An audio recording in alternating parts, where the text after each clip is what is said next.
据美国防卫新闻网报道，如果美国和菲律宾政府未能在未来几个月中达成新一轮驻军协议，那么大约有400名部署在菲律宾南部的美军和国防承包商将会被菲律宾政府要求回国。自2002年以来，美国就在菲律宾一直维持着军事存在，以打击当地的伊斯兰激进分子。高峰期，美国特遣部队的人数曾一度达到600名，但在2015年被解散。现在美国的驻军已减少到400名，这些士兵基本是军事顾问，不参与直接作战行动。分析人士说，美国从菲律宾撤军将影响菲律宾对伊斯兰国和其他恐怖组织的反恐行动，而更大的影响是，未来很长一段时间，美国海空军都将无法再使用菲律宾的任何港口或者机场。这对于美国插手南海事务而言，绝对是一个坏的消息。美国曾在菲律宾拥有2个基地，却由于士兵犯罪问题被菲律宾扫地出门。在1991年以前，美国海军和空军在菲律宾拥有2个基地，包括苏比克湾海军基地和克拉克空军基地。当年皮纳图博火山的爆发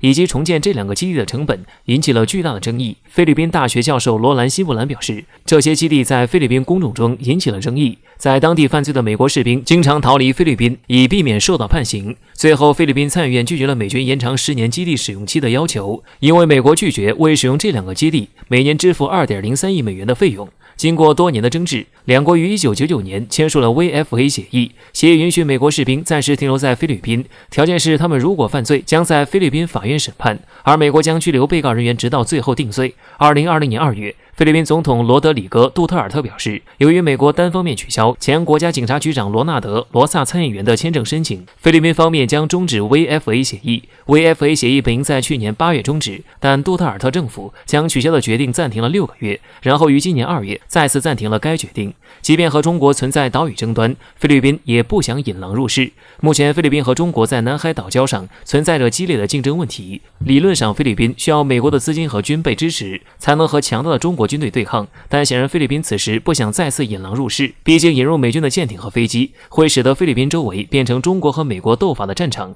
而弱小的菲律宾海军和空军可能连观战的资格都没有。自从90年代退出越南和菲律宾以后，美国在南海失去了永久性的军事基地。目前，美国海军仅在新加坡樟宜海军基地部署有 LCS 滨海战斗舰，而美国海军的航母驱逐舰、巡洋舰等大型作战舰艇必须从横须贺、冲绳、澳大利亚等基地起航才能前往南海，这给美国海军的自由航行任务造成了麻烦，使得美军派遣军力的成本大大增加。而随着菲律宾将美国军队请出国门，美国将失去封锁南海和巴士海峡的能力，自此第一岛链将会出现无法修补的缺口。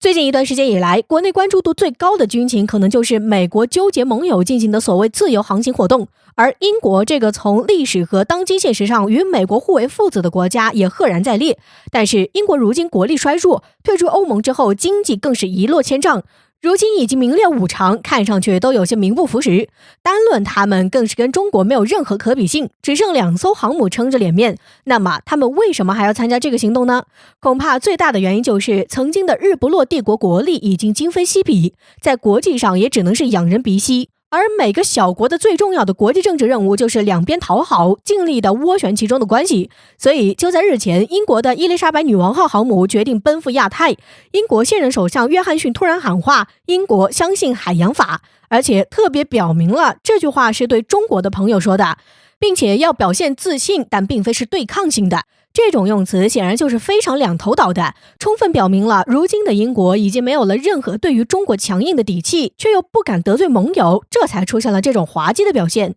对于这个情况，我国外交部发言人只是不咸不淡地表示，希望域外国家不要采取使局势复杂化的举动，这显然是老生常谈的话了，也没有任何比较严肃的外交辞令，充分表明了我国对于英国的航母在自己眼皮子底下打转没有太多关注的想法。要知道，一个人也好，国家也好，最让人愤满的或许不是其他人讨厌你或者怎样，而是仿佛根本就看不到你，不给你冷落，也不给你尊重。但是如今的英国也只能受到这样的对待了，毕竟英国虽然有2艘航母，但是却甚至凑不出2个完备的航母舰队，甚至连航母上的舰载机都处于比较匮乏的状态。虽然客观而言，他们的武器可以算得上是先进，但是和中国比起来，也只能算的是捉襟见肘。也正因如此，他们在即将奔赴中国领海周边的时候，才会摆出一副如此低的姿态。甚至可以说，我方选择相对无视的举动，正中英国人的心思。他们发表这样的声明，非常显然就是希望中国把他们的举动当作南海上平平无奇的一缕海风，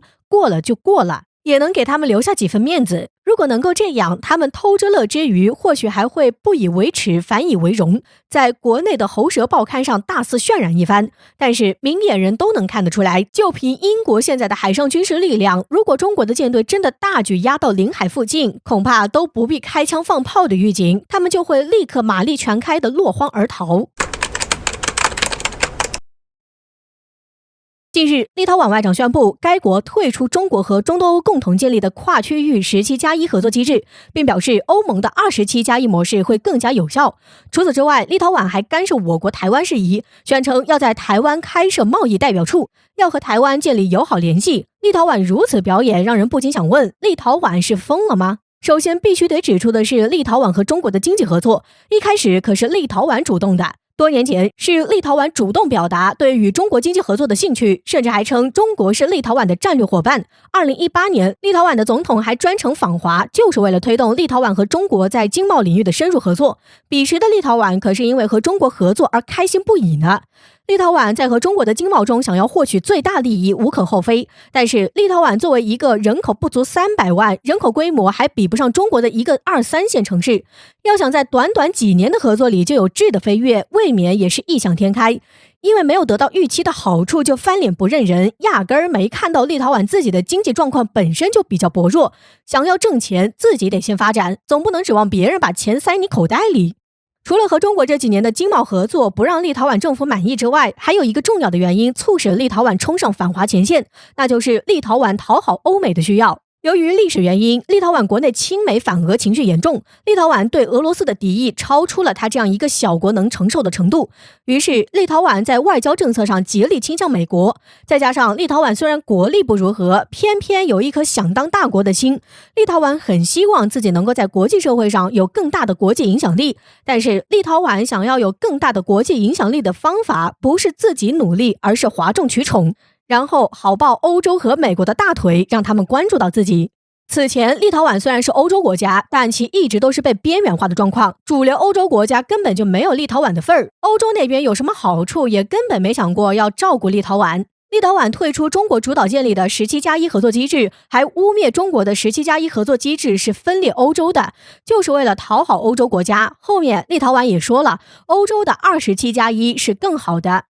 可以说，立陶宛主动充当反华先锋，甘愿做一个跳梁小丑，就是觉得自己这么做，欧美会给立陶宛回报。但是实际上呢，除了口头上夸奖，什么实际好处是一点没见着。有德维就夸立陶宛勇气可嘉，宁愿损失物质利益也要对抗中国，为欧洲国家树立了难得的榜样。反正是使劲忽悠立陶宛充当炮灰，他们自己呢就躲在后面声援几句，好话反正不要钱。立陶宛此举可谓是竹篮打水一场空，中国这边的好处此后再也别想有了。欧美那边呢又是只会口头帮助，硬生生什么都没捞着，也许还是捞着了点啥，毕竟欧美的口头夸奖还是挺到位的。